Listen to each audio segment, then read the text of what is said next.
নমস্কার সবাইকে, স্বাগত আমার চ্যানেলে। আজকে আমি বানাবো বাঁধাকপির ঘন্ট। এই যে মাছ দিয়ে করব, রুই মাছের টুকরো দিয়ে মাথা দিয়ে নাম।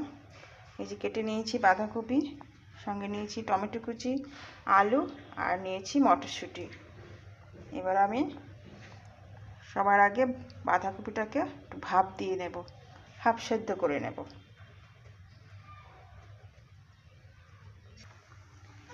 এই যে বাঁধাকপিটা সেদ্ধ হতে বসিয়ে দিয়েছি, এটাকে ঢাকা দিয়ে দেব, সেদ্ধ হয়ে যাবে। এই যে বাঁধাকপিটা সেদ্ধ হয়ে গেছে, এবার এটাকে আমি নামিয়ে নেব। এবার আমি কড়াইতে তেল দিয়ে দিয়েছি, তেলটা গরম হয়ে গেছে। এবার মাছগুলো ভেজে নেব।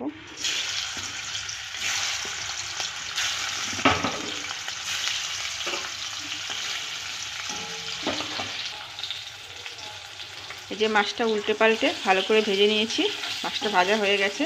এবার আমি এটাকে নামিয়ে নেব। এবার ওই তেলের মধ্যে দিয়ে দেব গোটা সাদা জিরে, দিয়ে দেবো চেরা কাঁচা লঙ্কা, দেবো হলুদ গুঁড়ো, দেবো লঙ্কার গুঁড়ো, নেড়ে চেড়ে ভালো করে কষিয়ে নেব। এবার আমি এতে বাঁধাকপিটা দিয়ে দেব, সেদ্ধ করে রাখা বাঁধাকপি।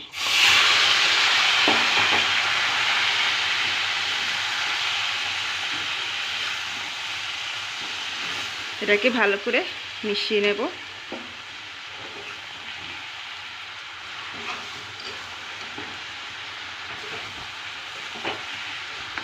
এবার দিয়ে দেব নুন, ভালো করে মেশাবো।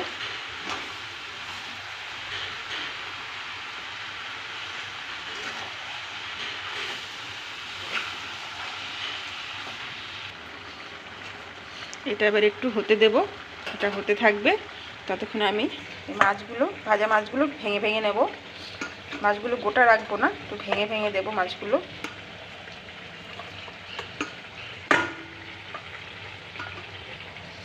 এই যে মাছগুলো আমি ভেঙে নিয়েছি।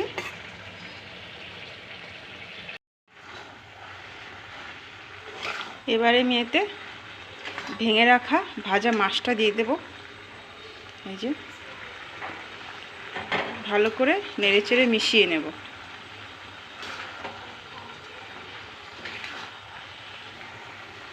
এবার এতে দিয়ে দেব জিরে গুঁড়ো। এবার এটাকে ভালো করে ভাজা ভাজা করব। এটাকে যতক্ষণ না পুরো জল শুকনো হয়ে যাবে ততক্ষণ ভাজা ভাজা করব। শুধু নামানোর আগে গরম মশলা গুঁড়ো দিয়ে নামিয়ে নেব। বাঁধাকপির ঘন্টটা ভাজা ভাজা প্রায় হয়েই গেছে। এবার আমি এতে দিয়ে দেব গরম মশলা গুঁড়ো, অল্প পরিমাণেই দেব। এবার আরেকটু ভাজা ভাজা করে নেব, গরম মশলাটার সঙ্গে মিশিয়ে আরেকটু ভাজা ভাজা করে নেব। এটা খুব ভালো খেতে হয়, শীতকালে একটি সুস্বাদু খাবার। বাঁধাকপির ঘন্টটা হয়ে গেছে, এবার আমি এটাকে নামিয়ে নেব। এই যে আমি নামিয়ে নিয়েছি বাঁধাকপির ঘন্টটা, রুই মাছ দিয়ে বাঁধাকপির ঘন্ট। এই যে তৈরি হয়ে গেছে। এটা রুটি, পরোটা, গরম ভাত সব কিছুর সাথেই খুব ভালো লাগে খেতে। শীতকালের একটি দারুণ সুস্বাদু পদ।